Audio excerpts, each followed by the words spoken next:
নমস্কাৰ বন্ধুসকল আজি আসলতে এটা অত্যন্ত দুখৰ বেদনাদায়ক দিন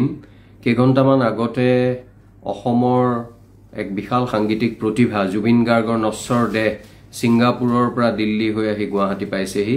আজি গুৱাহাটীৰ ৰাস্তাত অগণন জনসমুদ্ৰই লাখ লাখ মানুহে প্ৰমাণ কৰিছে জুবিন গাৰ্গ আছিল অসমৰ এক অবিনাশী আত্মা জুবিন গাৰ্গ হল এক অমৰ সত্তা এই সত্তাৰ প্ৰতি নমস্কাৰ জনাৰ শ্ৰদ্ধা জ্ঞাপন কৰি এই গোটেই ঘটনাটোত আহা কেইটামান মোৰ মনলৈ আহা প্ৰশ্ন আৰু বহু কেইগৰাকী লোকে সামাজিক মাধ্যমত মোক যি প্ৰশ্ন কৰিছে সেই প্ৰশ্নৰ বিষয়ে মই কেইটামান কথা ক'ব লৈছো প্ৰথম প্ৰশ্নটো উঠিছে যে মৃত্যু কেনেকৈ হ'ল মৃত্যু হোৱাৰ কথাটোলৈ সন্দেহ এইভাবে আহিছে প্ৰথমতে আহিল স্কুবা ডাইভিংৰ কথা তাৰ পিছত আহিল প্যাৰাগ্লাইডিংৰ কথা আৰু তাৰ পিছত অসমৰ সন্মানীয় মুখ্যমন্ত্ৰীকে আদি কৰি অন্যান্য সকলেও ক'লে যে আসলতে নাওলৈ গৈছে ইয়টৰ পৰা গৈ কেজনমান আসাম এছ'চিয়েশ্যন সিংগাপুৰৰ মানুহৰ লগত আৰু জুবিনৰ লগত যোৱা ৩-৪ জন সহযোগীৰ লগত গৈ তেওঁলোকে সাঁতুৰিব বিচাৰোতে মৃত্যু হয় আৰু অৱশ্যে ইভিনিতে মৰণোত্তৰ পৰীক্ষাৰো হয়তো প্ৰতিবেদন ইতিমধ্যে আহি পাইছে মই সেইখিনি দেখা পোৱা নাই কিন্তু মই প্ৰশ্ন এই কাৰণে উদয় হৈছে যে দ্য ষ্ট্ৰেইট টাইমছ 1845 চনতে স্থাপিত হোৱা সিংগাপুৰৰ এখন আটাইতকৈ প্ৰতিষ্ঠিত আৰু মান্যতা সম্পন্ন কাকত তেওঁলোকে কিন্তু জুবিন গাৰ্গৰ মৃত্যু স্কুবা ডাইভিংৰ হোৱা বুলি কৈছে গতিকে এইটো প্ৰথম প্ৰশ্ন এই কথাটো নিৰসন হ'ব লাগে কালি যেহেতু মই এটা পানী নখৰকা উচ্চস্তৰীয় তদন্ত হোৱাৰ কথা কৈছো আৰু যেটো তদন্ত হ'ব সেই তদন্ত হোৱাৰ সময়ত ইয়াৰ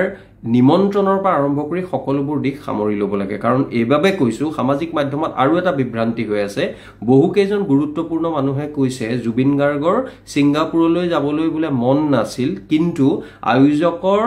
এটা নেৰানেপেৰা অনুৰোধৰ বাবে তেওঁ যাবলৈ বাধ্য হ'ল সামাজিক মাধ্যমত দেখিছো আৰু আয়োজকৰ এজনে আজি কৈছে মূল আয়োজকে আজি কৈছে যে তেওঁলোক আসলতে নৰ্থ ইষ্ট ফেষ্টিভেলৰ বাবে জুবিন গাৰ্গ যোৱা নাছিল তেওঁ আসলতে ৰিলেক্স শব্দটো ব্যৱহাৰ কৰিছে অৱসৰ বিনোদনৰ বাবে গৈছিল আৰু নৰ্থ ইষ্ট ফেষ্টিভেলৰ আয়োজকসকলে তেওঁক এটা হোটেলৰ কোঠা তেওঁলোকে বুক কৰি দিছিল দুইটা কথাৰ মাজত কিন্তু সাংঘাতিক এটা বৈপৰীত্য বা দ্বন্দ্ব আছে গতিকে যেতিয়া তদন্ত হ'ব সেই তদন্তটোত সকলোবোৰ কথা সামৰি লোৱা উচিত আৰু অসমৰ মানুহৰো বহুতে কালি যেতিয়া মই তদন্তৰ কথাটো কলো বহুতে সন্দেহ প্ৰকাশ কৰিছে যে যেহেতু শক্তিশালী প্ৰভাৱশালী লোক গোটেই কথাটোৰ লগত জড়িত হৈ আছে তেওঁলোকে কেনেবাকৈ দোষীক ৰক্ষণাবেক্ষণ দিব বা তদন্তটোক সঠিক দিশত যাবলৈ নিদিব নেকি কিন্তু মই ভাবো এই ক্ষেত্ৰত ডক্টৰ হিমন্ত বিশ্ব শৰ্মাৰ দৰে এগৰাকী নেতাই কেতিয়াও তেনে হ'ব নিদিব বুলিয়ে মই ভাবো কিন্তু তথাপিও যদি গণতন্ত্ৰত ৰাইজেই ৰজা ৰাইজে যদি ভাবে যে যেটো তদন্ত সেই তদন্তটো ভবামতে আগবঢ়া নাই বা কোনোবাই কাৰোবাক ৰক্ষণাবেক্ষণ দিবলৈ চেষ্টা কৰিছে তেতিয়াহলে ৰাইজলৈ মই অনুৰোধ জনাও যে আবেগিক নহয় যুক্তিসংগতভাৱে গণতান্ত্ৰিকভাৱে অহিংস নন ভায়োলেন্ট উপায়েৰে তেওঁলোকে চৰকাৰৰ ওচৰত চাপ বা প্ৰেছাৰ বৃদ্ধি কৰা উচিত যাতে কোনো দোষী তেওঁ যি হাৰতেই দোষী নহওক কিয় তেওঁ যাতে হাৰি না যায় তৃতীয় গুৰুত্বপূৰ্ণ কথাটো হ'ল গৰিমা শইকীয়া গাৰ্গে জুবিন গাৰ্গৰ ফেসবুকৰ পেজ নে প্ৰফাইল ব্যৱহাৰকাৰী কৰি যিখিনি কথা কৈছে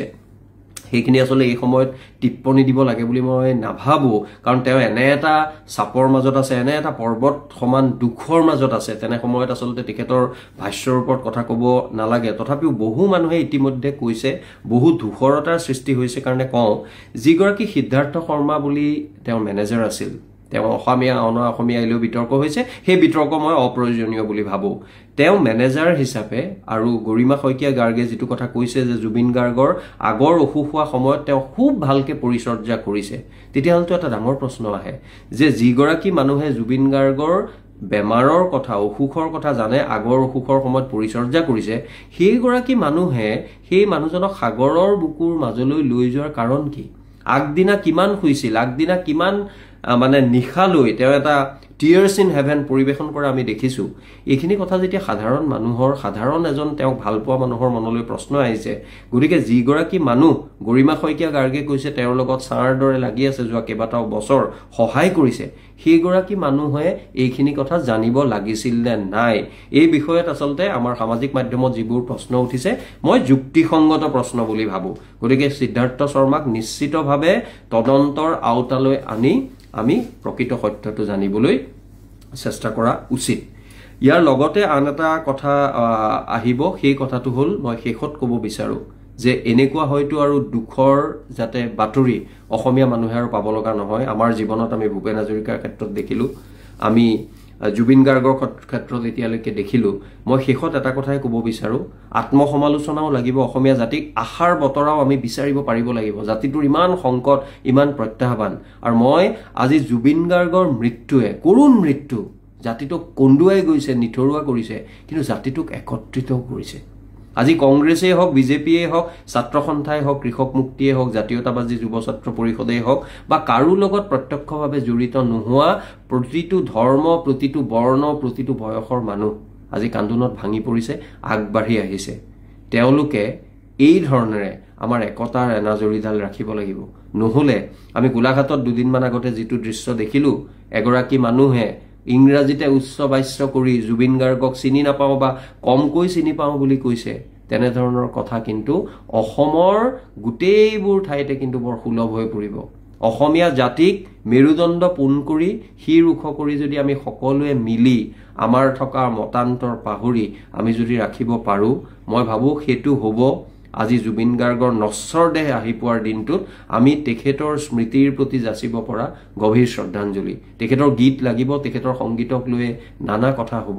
কিন্তু তাৰ লগতে এই ধৰণে জাতিটোক আগবঢ়ালে মোৰ দৃঢ় বিশ্বাস জুবিন গাৰ্গৰ আত্মাই চিৰশান্তি লাভ কৰিব। লগতে পুনৰবাৰ ময়ো ব্যক্তিগতভাৱে অসম চৰকাৰক অনুৰোধ কৰিলো, এটা প্ৰকৃত উচ্চস্তৰীয় পানী নসৰকা তদন্ত হওক, আৰু যি মানুহেই ইয়াৰ লগত জড়িত নাথাকক কিয়, যিমান ডাঙৰেই নহওক কিয়, তেওঁলোকক দোষীৰ যদি কাঠগড়ালৈ আহিব লগাৰ বাবে তেনে কাম তেওঁলোকে কৰিছে, তেওঁলোকক আনিব লাগে আৰু অসমৰ ৰাইজক আশ্বস্ত কৰিব লাগে। ধন্যবাদ।